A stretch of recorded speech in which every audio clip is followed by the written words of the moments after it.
Hi friends, it's me James Joseph. നമ്മുടെ സർക്കാർ 2025 വയോജന നയത്തിന് രൂപം കൊടുക്കുകയാണ്. അതിൻ്റെ ഒരു മാതൃക സൈറ്റിൽ പ്രത്യക്ഷപ്പെട്ട് കഴിഞ്ഞു. പൊതുജനങ്ങളിൽ നിന്നും അഭിപ്രായം തേടുകയാണ്. എന്തൊക്കെ ഘടകങ്ങളാണ് പരിഗണിക്കപ്പെടേണ്ടത്, ഏതൊക്കെ വിഷയങ്ങളാണ് ഉൾപ്പെടുത്തേണ്ടത്. അതിനുള്ള പരിശ്രമങ്ങൾ വ്യാപകമായിട്ട് നടന്നു വരികയാണ്. നമുക്ക് 2013 ഇതിനു മുമ്പ് ഒരു നയമുണ്ടായിരുന്നു. ആ നയം ഒരുപക്ഷെ കാലഘട്ടത്തിനനുസരിച്ച് പരിഷ്കരിച്ച് നടപ്പാക്കുക എന്നതാണ് സർക്കാർ ഉദ്ദേശിക്കുന്നത്. ഇതൊക്കെ നല്ല കാര്യമാണ്. ഒരു നയം നിരവധി ഘട്ടങ്ങളിലൂടെ കടന്ന് കരട് രൂപത്തിൽ നിന്നും ഔദ്യോഗിക രൂപത്തിൽ പ്രഖ്യാപനമായതിനു ശേഷം, അതായത് നിലവിൽ വന്ന ശേഷം, പലപ്പോഴും അത് നടപ്പാക്കുന്നതിൽ വേണ്ടത്ര ജാഗ്രത പലപ്പോഴും സർക്കാരുകൾ കാണിക്കാറില്ല എന്നതാണ് സത്യം. നമുക്കിതിനു മുമ്പ് ഒരു നയമുണ്ടായിരുന്നു 2013. അത് എത്രമാത്രം ഫലപ്രദമായിട്ട് നടപ്പിലാക്കിയെന്ന് ഈ ഒരു അവസരത്തിൽ ചിന്തിക്കുന്നത് ഉചിതമായിരിക്കുമെന്ന് കാണുന്നു. 2013 വയോജന നയം പ്രഖ്യാപിച്ച അവസരത്തിൽ അത് അംഗീകാരമായതിനു ശേഷം അത് നടപ്പിലാക്കുന്നതിൽ വന്ന അതീവ ഗുരുതരമായിട്ടുള്ള 6 പ്രധാനപ്പെട്ട വീഴ്ചകളാണ് ഈ വീഡിയോയിൽ ചർച്ച ചെയ്യുന്നത്. 2025 വയോജന നയം സർക്കാർ പ്രഖ്യാപിച്ച് അത് നടപ്പിലാക്കുമ്പോൾ തീർച്ചയായിട്ടും ഈ വീഴ്ചകൾ അവലോകനം ചെയ്യുമെന്നും ഭാവിയിൽ ഇവ ഉണ്ടാകാതിരിക്കുവാനുള്ള മുൻകരുതലുകൾ എടുക്കുമെന്നും നമുക്ക് പ്രത്യാശിക്കാം. 2013 മുതിർന്ന പൗരന്മാർക്കായിട്ടുള്ള നയത്തിലെ ഏറ്റവും പ്രധാനപ്പെട്ട വീഴ്ച എന്ന് പറയുന്നത് അതിൻ്റെ നിയമപരമായ പിൻബലമില്ലായ്മയായിരുന്നു. ഇതാണ് ഒന്നാമത്തെ വീഴ്ച, ലാക്ക് ഓഫ് ലീഗൽ മാൻഡേറ്റ്. 2013 നയം ഒരു പോളിസി ഡോക്യുമെൻ്റ് മാത്രമായിരുന്നു. ഇതൊരു നിയമമാക്കിയിരുന്നില്ല. തന്മൂലം നയത്തിലെ നിർദ്ദേശങ്ങൾ നടപ്പാക്കാൻ സർക്കാരിനോ ബന്ധപ്പെട്ട വകുപ്പുകൾക്കോ നിയമപരമായ ബാധ്യത ഉണ്ടായിരുന്നില്ല. ഇത് നയത്തിൻ്റെ പല ഭാഗങ്ങളും വെറും പ്രഖ്യാപനങ്ങളായി ഒതുങ്ങാൻ കാരണമായി. ഒരു നിയമത്തിൻ്റെ അഭാവം കാരണം വയോജനങ്ങൾക്കുള്ള അവകാശങ്ങൾ വ്യക്തമായി നിർവചിക്കപ്പെട്ടിരുന്നില്ല. നയത്തിൽ പറയുന്ന ആനുകൂല്യങ്ങളും സംരക്ഷണവും ലഭിക്കുന്നതിൽ വീഴ്ച വരുത്തിയാൽ അത് ചോദ്യം ചെയ്യാനോ നിയമ നടപടി സ്വീകരിക്കാനോ വയോജനങ്ങൾക്കോ അവരുടെ കുടുംബാംഗങ്ങൾക്കോ സാധിക്കുമായിരുന്നില്ല. ഉദാഹരണത്തിന്, വൃദ്ധസദനങ്ങൾ സ്ഥാപിക്കുന്നതിനെക്കുറിച്ചും ആരോഗ്യ പരിരക്ഷയെക്കുറിച്ചും നയത്തിൽ പരാമർശിച്ചിട്ടുണ്ടായിരുന്നു. അത് നിർബന്ധിതമല്ലാത്തതിനാൽ പലപ്പോഴും അവ നടപ്പാക്കാതെ പോയി എന്നതാണ് സത്യം. രണ്ടാമത്തെ വീഴ്ച, പോളിസി നടപ്പാക്കുവാനുള്ള വിഭവശേഷി ഒരിക്കലും അതിൽ നിർവചിക്കപ്പെട്ടിരുന്നില്ല എന്നുള്ളതാണ്. വിഭവശേഷിയുടെ ഈ കുറവാണ് കഴിഞ്ഞ നയത്തെ ഗുരുതരമായിട്ട് ബാധിച്ച ഒരു കാര്യം.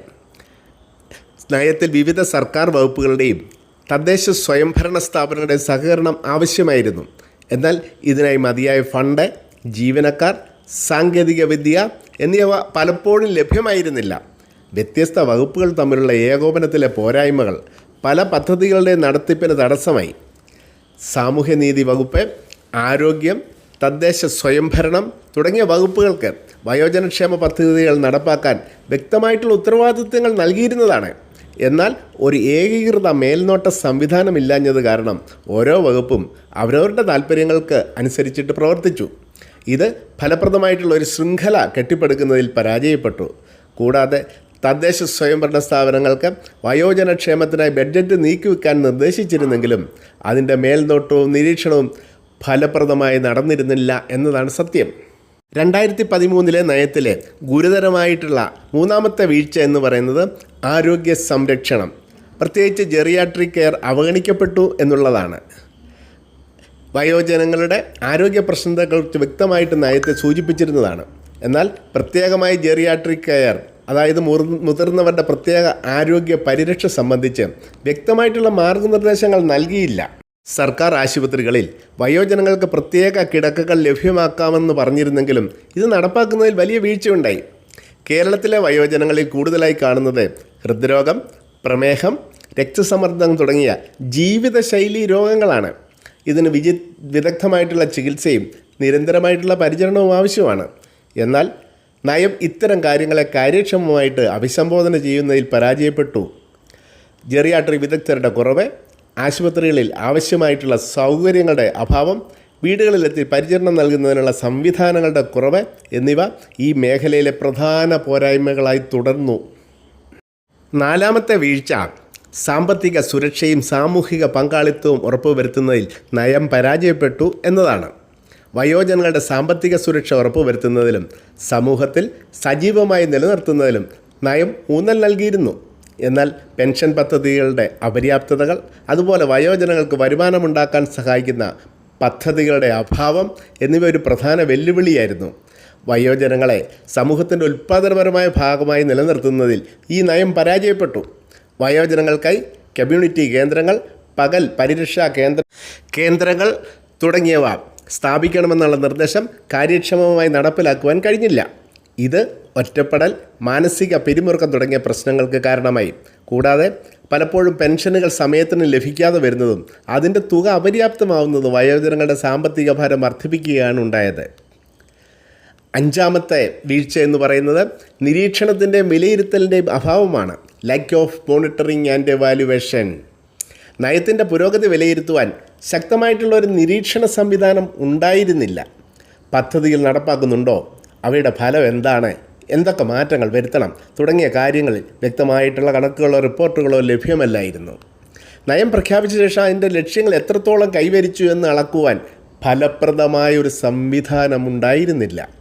വിവിധ തലങ്ങളിൽ കമ്മിറ്റികൾ രൂപീകരിക്കാൻ നിർദ്ദേശിച്ചിരുന്നുവെങ്കിലും അവയുടെ പ്രവർത്തനം പലപ്പോഴും പ്രഹസനമായിരുന്നു. ഇത് നയപരമായിട്ടുള്ള തീരുമാനങ്ങൾ എടുക്കുന്നതിനും പുതിയ വെല്ലുവിളികളെ അഭിമുഖീകരിക്കുന്നതിനും സർക്കാരിനെ പിന്നോട്ട് വലിച്ചു. നയത്തിൽ പരാമർശിച്ചിട്ടുള്ള കാര്യങ്ങൾ എവിടെയൊക്കെ നടപ്പാക്കുന്നു എന്ന്, അല്ലെങ്കിൽ എവിടെയൊക്കെ പരാജയപ്പെടുന്നു എന്ന് കൃത്യമായിട്ട് മനസ്സിലാക്കാൻ ഒരു സംവിധാനവും ഉണ്ടായില്ല. ആറാമത്തെ വീഴ്ച എന്ന് പറയുന്നത് കുടുംബത്തിൻ്റെ പങ്കിന് ഊന്നൽ നൽകിയില്ല എന്നതാണ്. Inadequate emphasis on the role of family.